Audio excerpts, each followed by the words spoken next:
A história de Jesus segundo o Evangelho de Marcos, parte 2. O poderoso humilde, Marcos 1, 14 a 8:30. O resumo da mensagem do Evangelho, Marcos 1, 14 a 15. João Batista foi encarcerado. Pouco tempo depois, Jesus deixou a Judéia e foi para a Galileia. Ele pregava o Evangelho dizendo: acabou a espera. O Evangelho da graça de Deus está perto. Portanto, arrependam-se e creiam no Evangelho da graça de Deus. Os primeiros 4 companheiros. Marcos 1, 16 a 20. Num dia em que caminhava pela praia do mar da Galileia, Jesus viu Simão, Pedro e André, que eram irmãos, lançando suas redes. Eles eram pescadores. Jesus se aproximou e disse: venham comigo. Convido vocês a se tornarem anunciadores da mensagem que transforma as vidas das pessoas. Nesse momento, os 2 deixaram o que estavam fazendo e seguiram Jesus. Andando um pouco mais, Jesus viu outros 2 irmãos. Eram Tiago e João, filhos de Zebedeu. Eles estavam consertando suas redes de pesca. Jesus os chamou também. Eles deixaram o trabalho a cargo do pai e dos empregados e também seguiram Jesus imediatamente. O começo da fama, Marcos 1, 21 a 28. Jesus e seus 4 companheiros entraram em Cafarnaum. No sábado daquela mesma semana, Jesus foi à sinagoga para ensinar. As pessoas ficavam entusiasmadas com o que Jesus dizia, porque era sincero e profundo, bem diferentemente dos teólogos que conheciam. Estando ainda na sinagoga, apareceu alguém possuído por um demônio terrível que desafiou Jesus. Ei, Jesus, o que você quer conosco? Fala, Nazareno, está a fim de nos derrotar? Mostre que você é mesmo o Filho querido de Deus. Jesus, porém, repreendeu o demônio. Cala a boca e saia desse homem agora. O demônio sacudiu com violência o homem e saiu dele. Todos ficaram admirados e começaram a comentar uns com os outros. Um deles disse o seguinte: o que é isso, gente? Ninguém consegue desafiar assim os demônios. Outro manifestou sua estranheza. Quem manda um demônio sair e o demônio obedece? Assim a fama de Jesus se espalhava cada vez mais por toda a região da Galileia. A cura da sogra de Pedro. Marcos 1, 29 a 31. Em seguida, Jesus saiu da sinagoga em companhia de Tiago, João, Simão Pedro e André e foi para a casa da sogra de Simão Pedro. Assim que chegaram, Jesus foi informado que a dona da casa estava de cama, com febre. Jesus se aproximou dela, pegou em sua mão e pediu para se levantar. A febre cedeu e ela começou a servir comida a todos que estavam na casa. Diversas curas. Marcos 1, 32 a 34.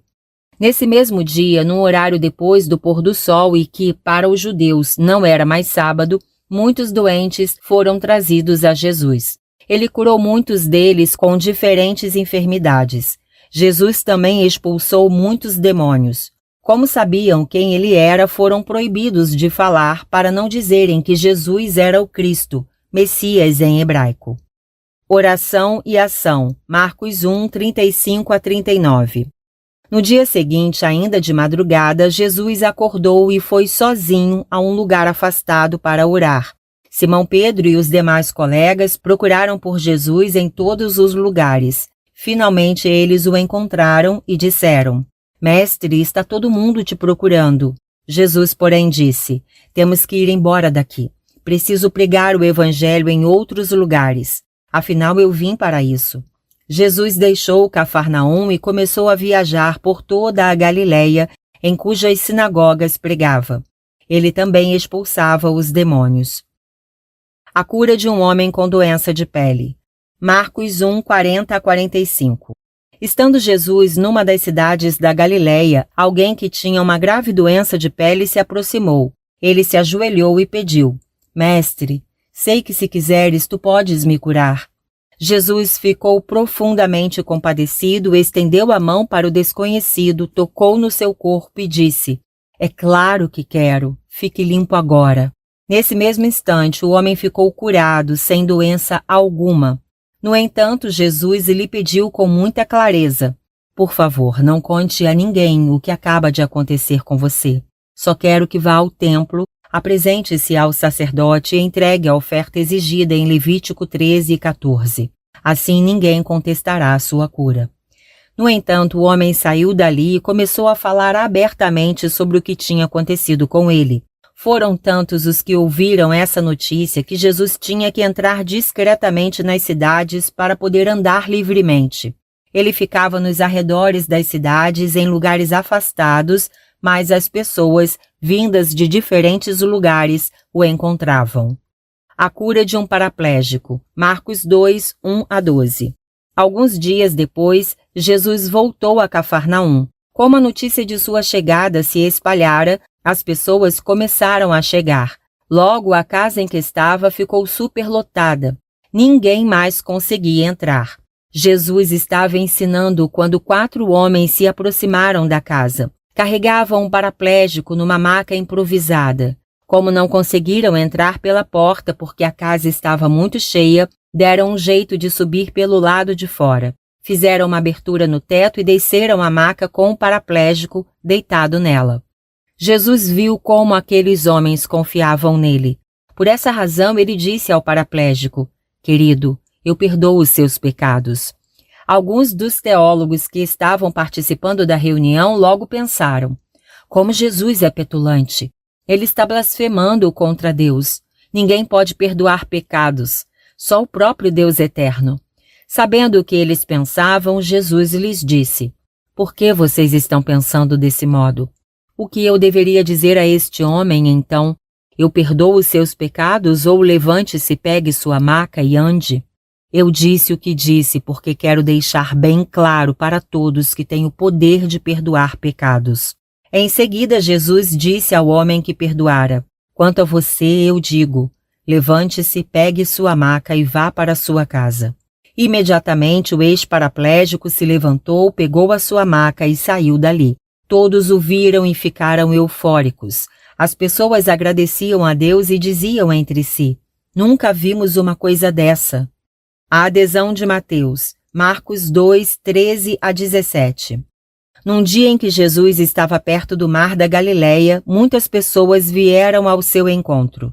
Ele ensinava enquanto andavam. No caminho, ele viu um funcionário da coletoria de impostos sentado junto à sua mesa de trabalho. Era Levi, filho de Alfeu. Levi era conhecido também como Mateus. Jesus lhe disse: "Venha comigo." Levi se levantou e se tornou seguidor de Jesus. Levi convidou Jesus para um jantar especial em sua casa. Jesus estava à mesa com seus companheiros. Entre os convidados encontravam-se também outros coletores de impostos e outras pessoas com péssima reputação entre os judeus.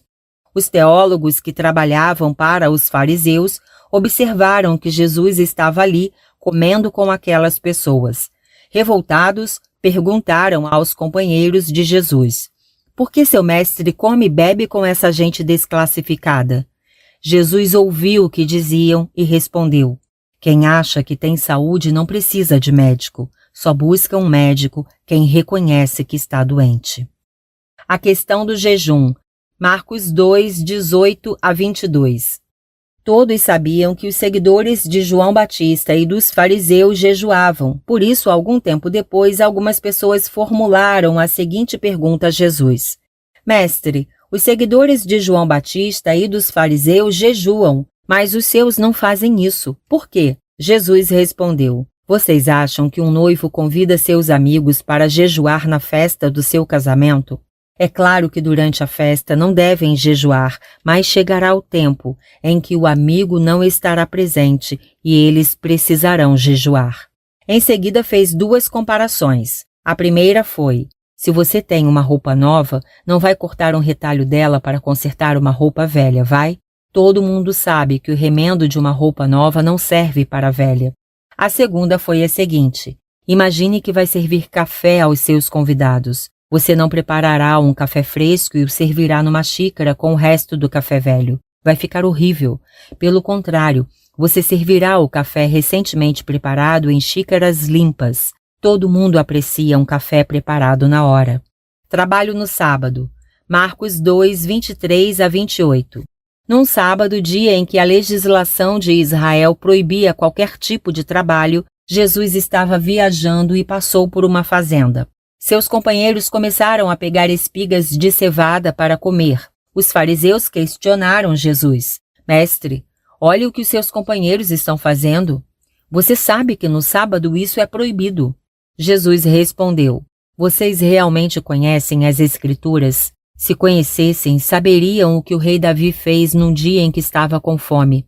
Como lemos em 1 Samuel 21, ele entrou na cabana sagrada ao tempo do sumo sacerdote Abiatar, pegou os pães consagrados, exclusivos para os sacerdotes, e comeu com os seus companheiros. Não foi assim? Jesus completou: O sábado foi criado por causa do ser humano. Não invertam as coisas. Saibam ainda que eu sou maior que o sábado. A cura de um homem com a mão atrofiada. Marcos 3, 1 a 6. De volta a Cafarnaum, Jesus foi à sinagoga. Alguém que tinha uma de suas mãos atrofiada estava presente na reunião. Era sábado. Todos estavam de olho em Jesus. Será que ele curaria aquele homem? Se o fizesse, eles o acusariam. Jesus chamou o homem. Ei, você, venha para a frente.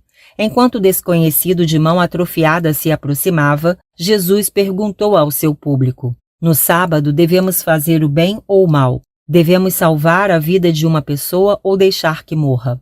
Ninguém respondeu. Diante do silêncio geral, Jesus ficou indignado e triste com tanta insensibilidade. Então disse ao homem: Estenda a sua mão. O homem estendeu a mão, que foi imediatamente restaurada.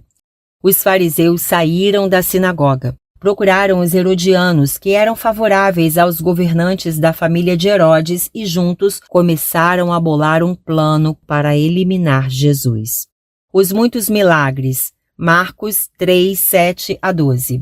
Jesus saiu dali e seguiu com seus companheiros em direção ao mar da Galileia. Ele foi seguido por muitas pessoas que vinham das diferentes regiões de Israel, Galileia, Judeia, Jerusalém, Idumeia, Transjordânia, bem como das cidades que faziam fronteiras com Tiro e Sidom, no que seria o Líbano. Essas pessoas souberam dos milagres que Jesus fazia. Tantos eram os que o procuravam que Jesus orientou seus companheiros a sempre manter um barquinho pronto por perto para que pudessem entrar e navegar caso corresse algum risco. Como Jesus curava muitas pessoas, todos os que tinham alguma doença se acotovelavam para chegar perto e tocar nele em busca de cura.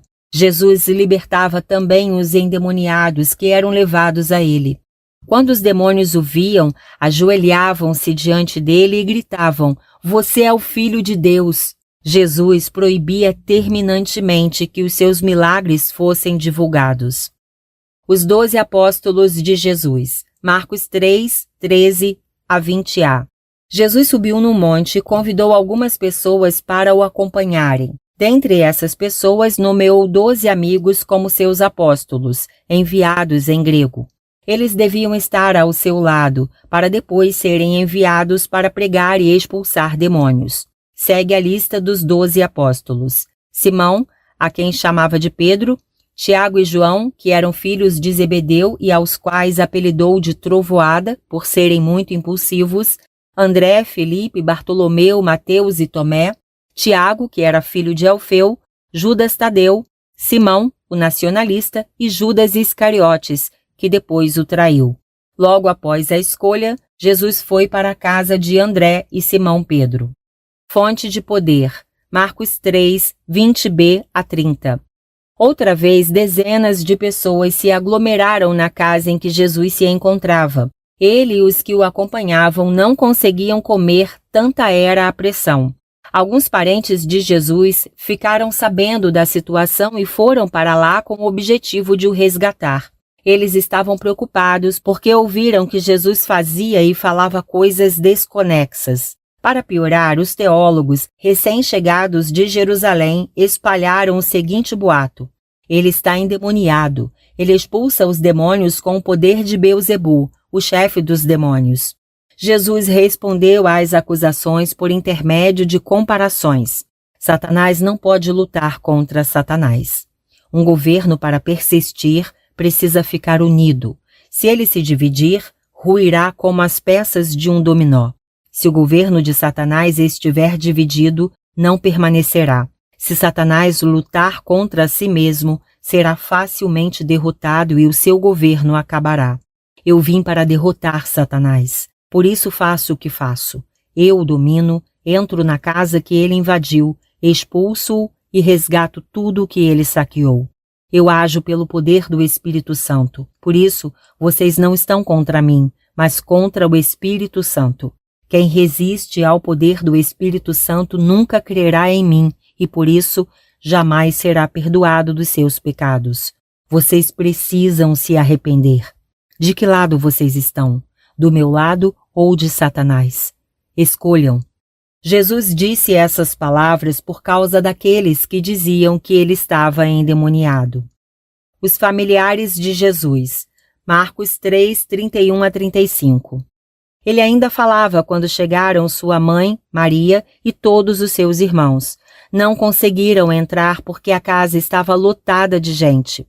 Sabendo disso, alguém cochichou para ele: Mestre, tua mãe, teus irmãos e tuas irmãs estão do lado de fora. Toda a tua família te procura. Jesus primeiramente ponderou: há parentes biológicos e parentes espirituais. Quem aqui é meu parente espiritual?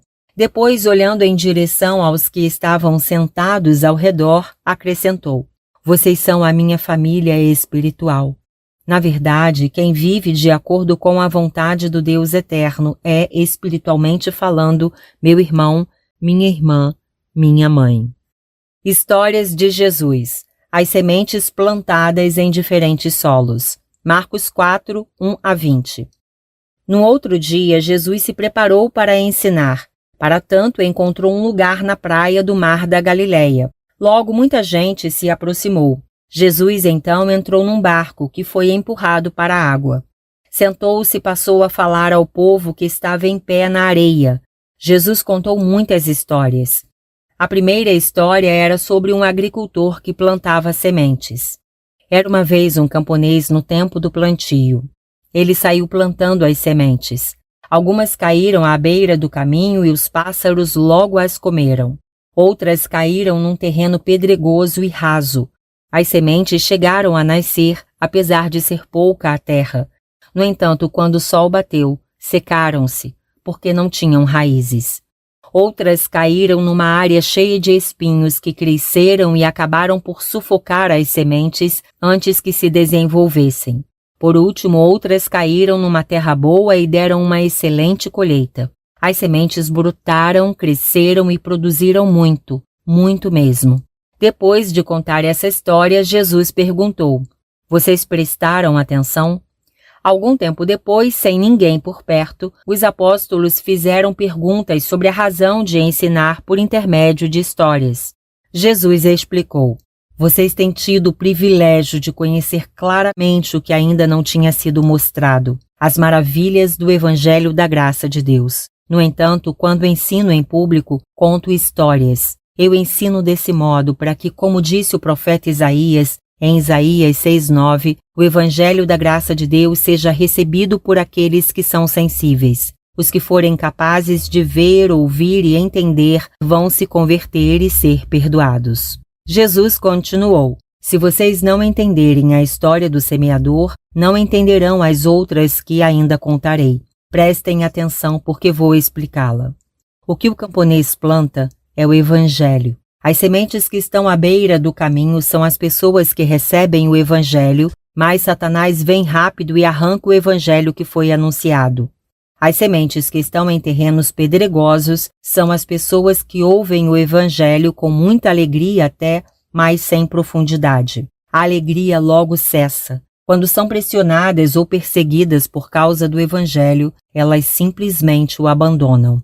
As sementes que convivem com os espinhos são as pessoas que ouvem o Evangelho. No entanto, elas não resistem às preocupações com as coisas materiais, nem ao fascínio pelo dinheiro e muito menos ao poder da ambição. O Evangelho nelas plantado acaba sufocado e nada produz. As sementes da terra boa são as pessoas que ouvem e aceitam o Evangelho. Por isso geram uma colheita abundante. Comparações de Jesus. A luminária e a semente. Marcos 2, 21 a 29. Depois, Jesus fez algumas comparações. A primeira foi sobre luminárias. Ninguém acende uma luminária e a coloca dentro de um armário ou debaixo de um móvel. Obviamente, a luminária é colocada num lugar de onde ilumina todo o ambiente. É assim com o Evangelho da Graça de Deus. Ele é para ser anunciado, não escondido. Ele é para ser entendido, sem nenhuma confusão. Jesus então disse diretamente aos seus companheiros: é de vocês a responsabilidade de anunciar o Evangelho da Graça de Deus. Vocês aprenderam muito para ensinar muito e aprenderão mais ainda. Não percam a oportunidade de ensinar o que aprenderam. O mundo precisa de vocês. A segunda comparação foi sobre uma semente. O Evangelho da Graça de Deus pode ser comparado a um agricultor que planta uma semente e depois vai fazer outras coisas. Enquanto isso, a semente brota e cresce, embora ele não veja. Na verdade, a natureza segue o seu curso. A planta brota, depois aparece a espiga e então surge o cereal. Por fim, na hora certa, o agricultor chega com a foice, corta a planta e faz a colheita. Histórias e comparações. Marcos 4, 30 a 34. Em outro dia, Jesus disse aos seus companheiros: nós precisamos pregar o Evangelho da Graça de Deus. Para que o povo o entenda, precisamos fazer comparações. Então fez a seguinte comparação. O Evangelho da Graça de Deus pode ser comparado a uma semente de mostarda. Trata-se de uma semente muito pequena, a menor de todas. No entanto, ela germina, cresce e se torna em uma hortaliça enorme, do tamanho de uma árvore, onde os pássaros podem fazer ninhos. Jesus ensinava por intermédio de histórias e comparações. Desse modo, as pessoas ouviam e entendiam o Evangelho. Era assim que ele ensinava. Depois, quando estava apenas com seus apóstolos, explicava cada uma delas. Tempestade em alto mar, Marcos 4, 35 a 41. Num dia de tarde, Jesus disse aos apóstolos: vamos atravessar o mar da Galileia. Os apóstolos ajudaram Jesus a dispensar a multidão. Ele entrou no barco e se sentou. Depois que os apóstolos chegaram, a travessia começou. Outros barcos o seguiam de perto. De repente, começou um terrível temporal com ventos muito fortes. As ondas batiam contra o barco, que começou a ficar cheio de água. Enquanto isso, Jesus estava na popa do barco, dormindo com a cabeça num travesseiro. Os apóstolos o acordaram, gritando: Mestre, mestre, vamos todos morrer. Não vais fazer nada? Jesus acordou, mandou o vento parar e disse ao mar: calma. Pare de se agitar. O vento diminuiu e a calmaria voltou. Jesus então perguntou aos apóstolos: por que vocês são assim tão medrosos? Que fé pequena é essa que vocês têm? Os apóstolos ficaram com medo de Jesus e comentavam entre si: nosso mestre nos confunde. Até o vento e as ondas lhe obedecem. A expulsão de um grupo de demônios. Marcos 5, 1 a 20. Na companhia de seus apóstolos, Jesus fez uma viagem a Gadara, na margem leste do mar da Galileia. Assim que desembarcou, um morador da cidade veio ao seu encontro. Era alguém dominado por Satanás e que vivia em túmulos. Ninguém conseguia segurá-lo, nem mesmo se o amarrassem com correntes e cadeados. Ele chegou a ser preso algumas vezes, mas quebrou os cadeados e arrebentou as correntes. Era impossível controlá-lo. Ele perambulava dia e noite pelos túmulos e pelos montes e provocava feridas no seu próprio corpo. No entanto, quando viu Jesus ao longe, ele correu em sua direção e se curvou. Jesus disse: Satanás, sai agora desse homem. O endemoniado protestou aos berros: Jesus, eu não tenho nada a ver com você. Sei que você é o Filho do Altíssimo Deus Eterno. Não me atormente. Jesus então perguntou: como você se chama? O endemoniado respondeu: eu tenho diversos nomes. Somos um grupo de muitos demônios. Depois o endemoniado insistiu com Jesus para não o expulsar para longe de Gadara. Naquele momento, uma grande manada de porcos pastava ali por perto, numa encosta. Em uníssono, os demônios pediram: Jesus, permita que entremos naqueles porcos. Jesus permitiu. Os demônios deixaram o endemoniado e entraram nos porcos. A manada, formada por uns 2.000 porcos, precipitou-se monte abaixo, caindo no mar da Galileia, onde morreu afogada.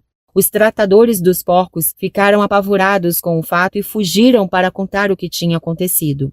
Passando pelas lavouras, chegaram à cidade de Gadara. Logo, muitos moradores chegaram ao local em que Jesus tinha feito aquele milagre. Aproximando-se de Jesus, viram perto dele o gadareno, agora não mais dominado pelo grupo de demônios, mas sentado, vestido, conversando tranquilamente com as pessoas. Ele não estava mais perturbado. Essas testemunhas contaram o que viram acontecer ao endemoniado e aos porcos. Cheios de medo, os moradores insistiram com Jesus para ir embora da cidade deles. O mestre então dirigiu-se para o barco. Quando estava entrando, foi visto pelo gadareno que antes vivia sob o domínio dos demônios. Ele insistiu para ficar com Jesus. O mestre não concordou e deu uma clara ordem: vá para sua casa, para o convívio da sua família e conte tudo o que o Deus Eterno fez com você. Fale da compaixão do Deus Eterno com você. O gadareno obedeceu e, a partir daí, passou a contar tudo o que Jesus tinha feito em sua vida. Os moradores de Decápolis, a região onde Gadara se localizava, ficaram maravilhados. As curas de 2 mulheres. Marcos 5, 21 a 43. Tendo atravessado o mar da Galileia, Jesus chegou à praia em Cafarnaum. Logo, dezenas de pessoas se aproximaram. Pouco depois, Jairo, que era um dos dirigentes da sinagoga local, também foi ao seu encontro. Ele se curvou e pediu repetidamente: Mestre, minha filhinha está à beira da morte. Eu te peço que venhas impor as mãos sobre ela para que fique curada e não morra. Jesus concordou em ir com Jairo até a casa dele. No caminho, centenas de pessoas apertavam Jesus de todos os lados. Entre essas pessoas estava uma mulher. Ela sofria de uma hemorragia havia 12 anos. Tinha procurado muitos médicos, gastando com eles todo o dinheiro que possuía. Nenhum tratamento deu certo e ela só piorava. Essa mulher ouviu falar de Jesus, que era famoso por curar. Então infiltrou-se entre as pessoas, chegou por trás de Jesus e tocou na roupa dele. Ela fez isso porque pensava: se eu conseguir tocar nele, nem que seja na sua roupa, serei curada. Ao tocar em Jesus, a hemorragia estancou imediatamente. A mulher notou que estava curada e sentiu grande alívio. Por sua vez, Jesus sentiu na hora que tinha curado alguém, embora não soubesse quem. Diante disso perguntou: quem tocou na minha roupa?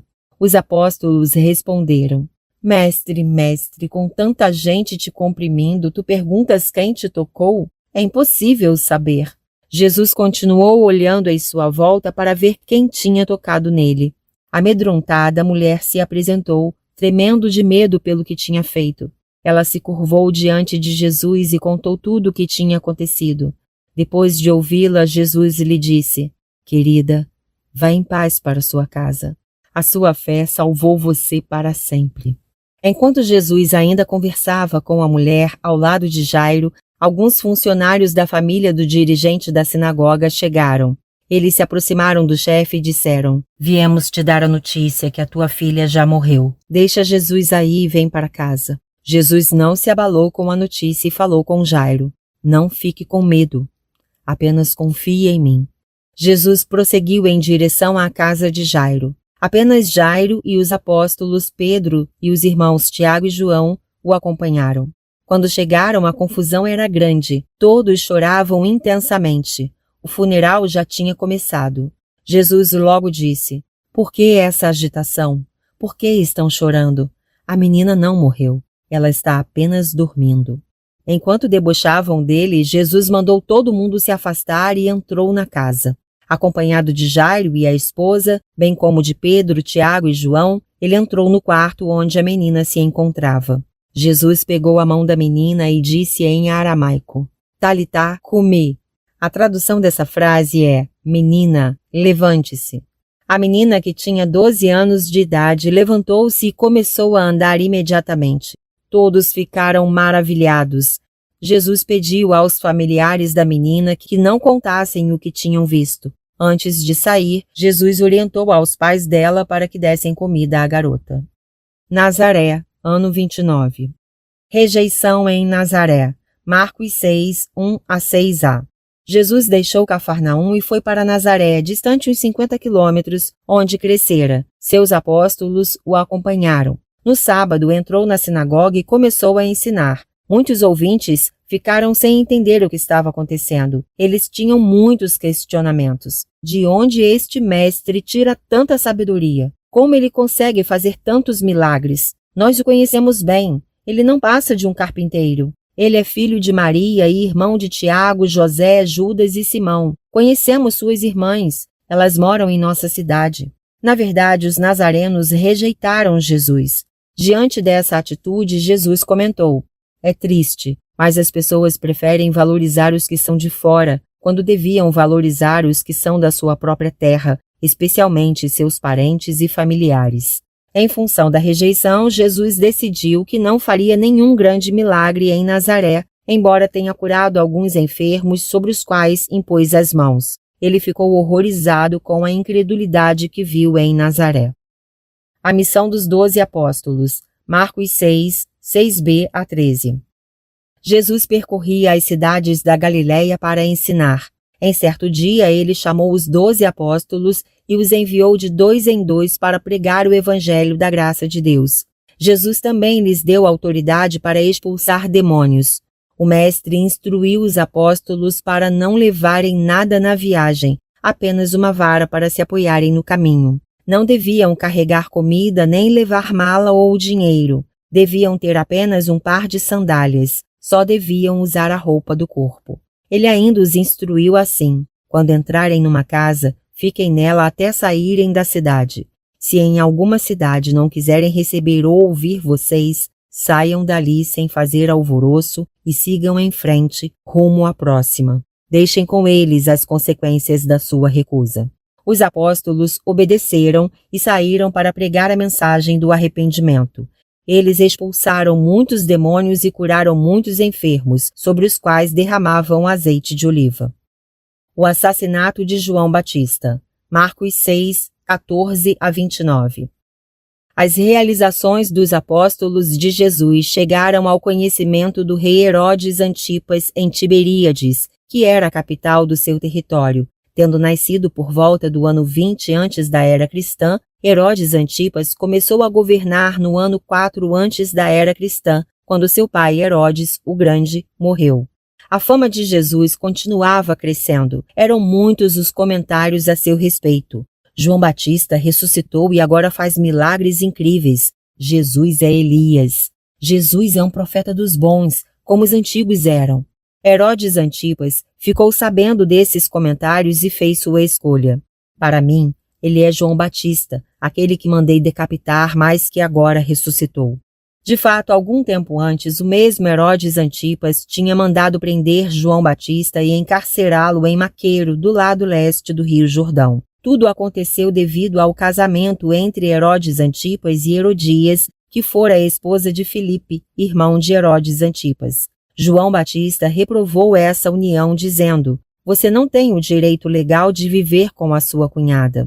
Por essa razão, Herodias odiava João Batista. Desejava matá-lo, mas Herodes Antipas não tinha permitido. Ele sabia que João Batista era correto e santo, por isso ele o protegia. Quando o escutava, ficava perturbado, mas gostava de escutá-lo assim mesmo. A oportunidade para a morte de João Batista surgiu na noite em que Herodes Antipas deu uma festa em um de seus palácios para comemorar o próprio aniversário e para o qual convidou as maiores autoridades civis e militares da Galiléia. A filha de Herodias entrou no salão para dançar. Herodes Antipas e os convidados ficaram maravilhados. O rei disse então à adolescente: o que você quer de presente? Pode pedir o que quiser. Herodes Antipas prometeu o seguinte à menina: juro que lhe darei o que me pedir, mesmo que seja a metade do meu território. Ela nada respondeu, mas foi ao encontro de sua mãe e perguntou: que devo pedir? A mãe a orientou: peça a cabeça de João Batista. A adolescente voltou correndo para o salão e disse ao rei: Eu quero agora na minha mão a cabeça de João Batista. O rei ficou muito triste, mas para honrar a sua palavra dada na presença de muitas testemunhas importantes, manteve o seu juramento. Chamou um ajudante de ordens e determinou que fosse trazida a cabeça de João Batista. O emissário foi à penitenciária, decapitou João Batista e trouxe sua cabeça ao local da festa, onde foi entregue à adolescente que a repassou à sua mãe. Os seguidores de João Batista, assim que souberam do que tinha acontecido, pegaram o corpo do seu mestre e o sepultaram. O relato dos missionários, Marcos 6, 30 a 33. Os apóstolos de Jesus voltaram de suas viagens missionárias e contaram tudo o que tinham feito e ensinado. Jesus os chamou e disse: "Vocês precisam descansar. Venham para um lugar afastado." Jesus tomou essa providência porque ele e seus apóstolos não tinham tempo nem para comer, tantas eram as necessidades dos que freneticamente os buscavam. Eles tomaram um barco e foram para um lugar afastado. Muitos dos que os observavam foram para lá, correndo ou andando ao longo da costa do mar da Galileia. Eram muitas pessoas, vindas de diferentes lugares. Correram tanto que chegaram antes de Jesus.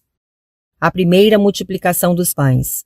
Marcos 6, 34 a 44. Quando Jesus desembarcou, viu a multidão e teve compaixão das pessoas. Estavam perdidas, sem que ninguém as orientasse. Então começou a falar o que precisavam ouvir. Como ficou muito tarde, os apóstolos se aproximaram de Jesus e, interrompendo-o, disseram: "Mestre, estamos num lugar distante e está tarde demais. Sugerimos que mandes as pessoas para casa. Quem sabe no caminho encontrem o que comprar para comer." Jesus, porém, disse: "Eles não precisam ir embora. Vocês mesmos podem dar a comida de que necessitam." Eles perguntaram: "Queres que compremos pão suficiente para que comam e se satisfaçam?" "Não temos dinheiro para isso." Jesus, porém, disse: "Calma, preciso saber quantos pães há aqui. Vejam, por favor." Eles procuraram saber e voltaram com o resultado. "Encontramos apenas 5 pães e 2 peixes." Então Jesus mandou que todos se sentassem em grupos sobre a relva verde. Todos obedeceram e formaram grupos, uns com 100 e outros com 50 pessoas. Depois pegou os 5 pães e os 2 peixes, levantou os olhos para o céu e orou. Então Jesus partiu os 5 pães e entregou aos apóstolos para que os distribuíssem. Em seguida fez o mesmo com os 2 peixes, que também foram distribuídos. Ao final todos comeram à vontade. Sobraram 12 cestos cheios de porções de pães e peixes. Ao todo, 15.000 pessoas saíram dali alimentadas. Caminhada sobre as águas do mar. Marcos 6, 45 a 52. Depois desse milagre, Jesus chamou os apóstolos e ordenou que tomassem o barco e fossem para Betsaida. A cidade ficava do outro lado do mar da Galileia, longe do lugar da multiplicação dos pães. Jesus iria depois, tão logo dispensasse a multidão. Depois de se despedir, Jesus resolveu subir a um monte para orar. Enquanto isso, o barco continuava no meio do mar, mas Jesus permanecia sozinho no monte, orando. De madrugada, os apóstolos remavam com dificuldade porque o vento contrário estava muito forte. Jesus percebeu o problema e foi ao encontro deles no meio do mar. Como queria passar na frente deles, foi andando sobre as águas. Quando viram andar sobre as águas, os apóstolos não pensaram que estivessem vendo Jesus, mas uma assombração. Então gritaram desesperados. Eles ficaram apavorados. Jesus, no entanto, se apressou para os tranquilizar. "Coragem, sou eu. Não fiquem com medo." Então Jesus subiu no barco para seguir viagem com eles. E imediatamente o vento cessou. Os apóstolos ficaram ainda mais confusos diante do poder de Jesus. Estavam, na verdade, céticos e ainda nem tinham compreendido o milagre da multiplicação dos pães e peixes. Curas em Genezaré. Marcos 6, 53 a 56. Finda a travessia, atracaram o barco numa pequena cidade conhecida como Genezaré. Quando saíram do barco, Jesus foi logo reconhecido. Os moradores percorriam a região e recolhiam enfermos em outros lugares, tanto nas cidades quanto nas fazendas, para os levar a Jesus. Quando o encontravam, solicitavam permissão para que os doentes pudessem pelo menos tocar na borda da sua capa. Jesus permitia. Todos os que tocavam nele ficavam curados. Emissários de Jerusalém, Marcos 7, 1-23. Algum tempo depois, alguns líderes dos fariseus e dos teólogos vieram da cidade de Jerusalém a Cafarnaum à procura de Jesus.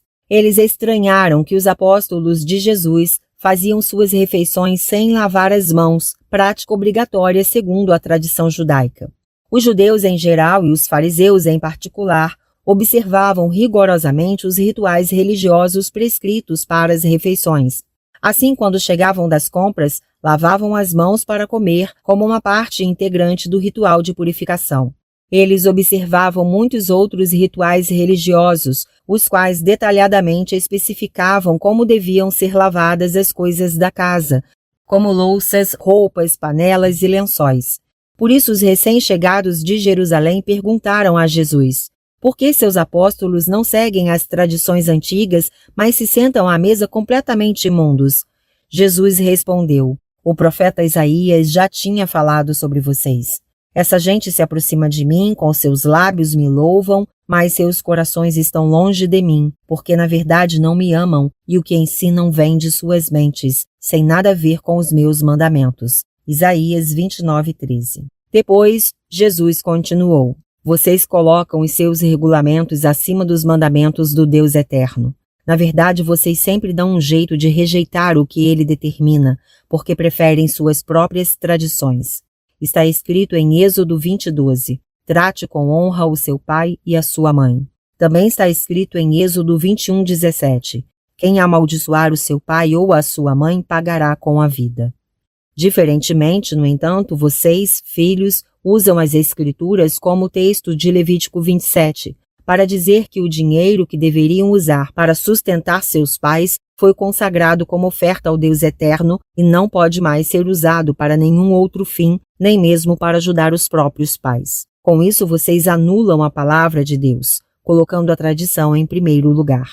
É isso que vocês fazem, e não só isso, mas outras coisas muito piores. Jesus em seguida se dirigiu ao público presente. Prestem bem atenção. Não é o que uma pessoa come que prejudica as outras, mas as palavras que ela diz a essas pessoas.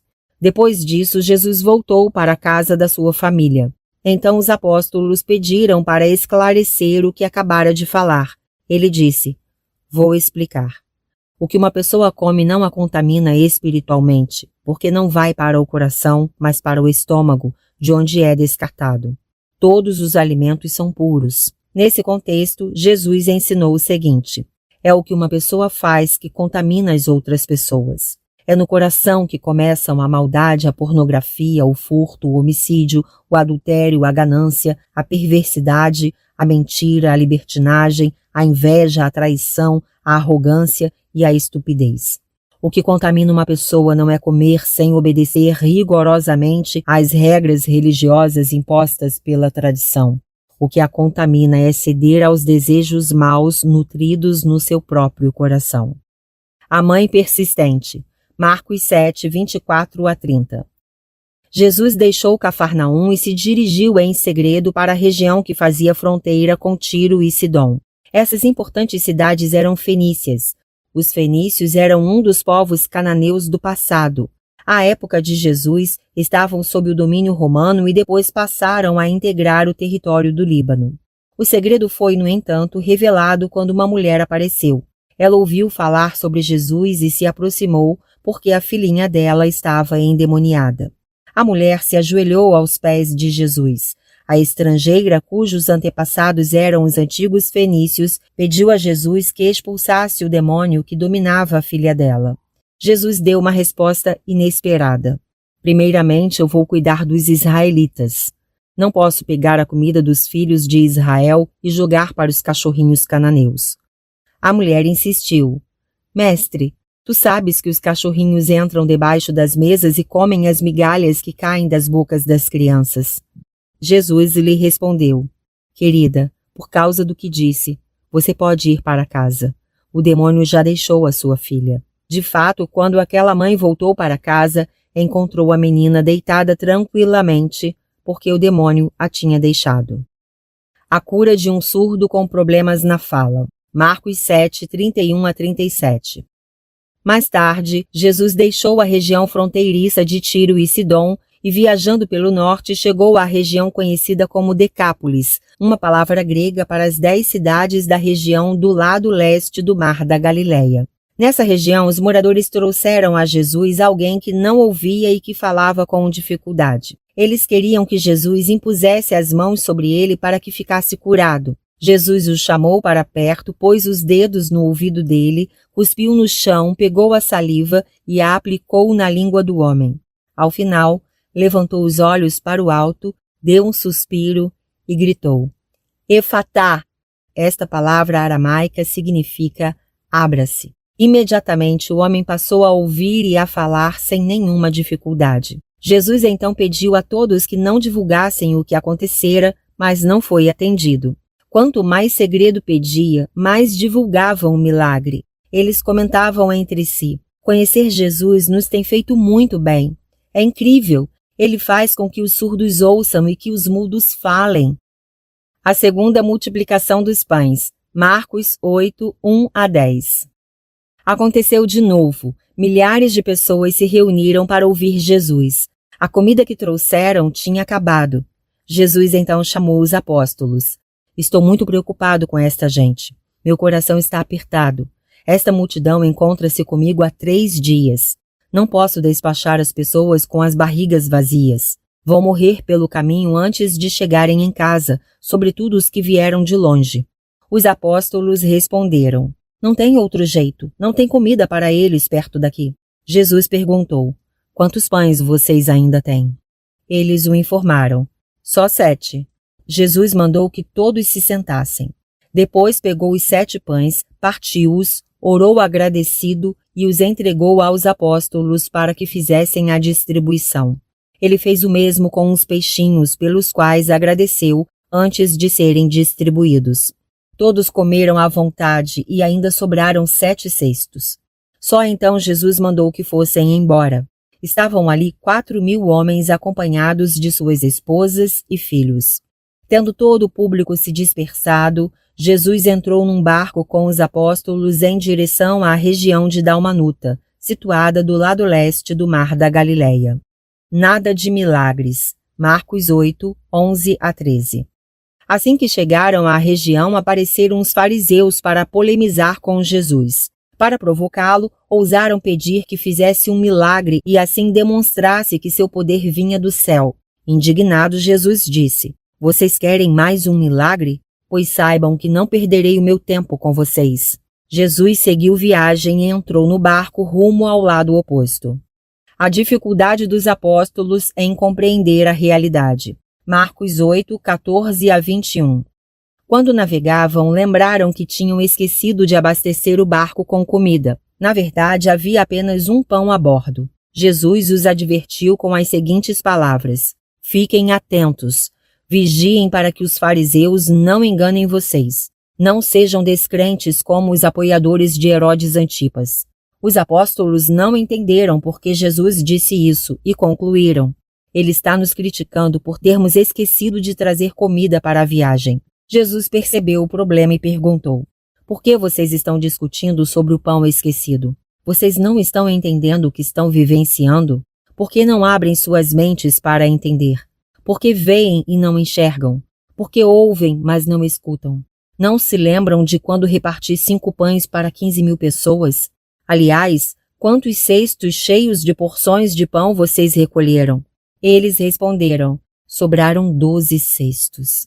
Jesus perguntou ainda: Quando na segunda vez reparti 7 pães para 12.000 pessoas, quantos cestos de pães sobraram e vocês guardaram? Eles responderam: Foram 7 cestos. Jesus concluiu com uma pergunta: E agora estão compreendendo o que estão vivenciando? A cura de um cego em Betsaida. Marcos 8, 22 a 26. Finalmente Jesus e sua equipe chegaram a Betsaida.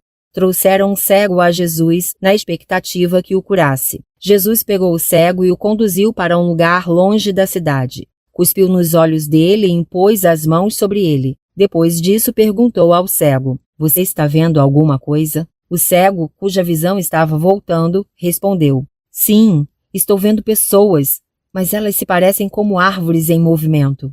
Jesus impôs novamente as mãos sobre o homem, que passou a ver claramente, ficando completamente restabelecido ao ponto de enxergar tudo perfeitamente. Jesus o enviou para casa com um pedido, já que não queria publicidade para os seus milagres. Vá para sua casa sem entrar em nenhuma cidade pelo caminho. A identidade do Cristo. Marcos 8, 27 a 30. Jesus saiu de Betsaida e foi com os apóstolos para os arredores da cidade de Cesareia de Filipe, ou Bânias, perto de onde nasce o Rio Jordão. No caminho ele perguntou: O que as pessoas andam dizendo por aí sobre mim? Os apóstolos deram várias respostas. Uns dizem que tu segues João Batista, outros afirmam que ages como Elias, outros garantem que ensinas como os profetas do passado. Jesus então indagou: E para vocês? Quem sou eu? Pedro respondeu rápido: Tu és o Cristo.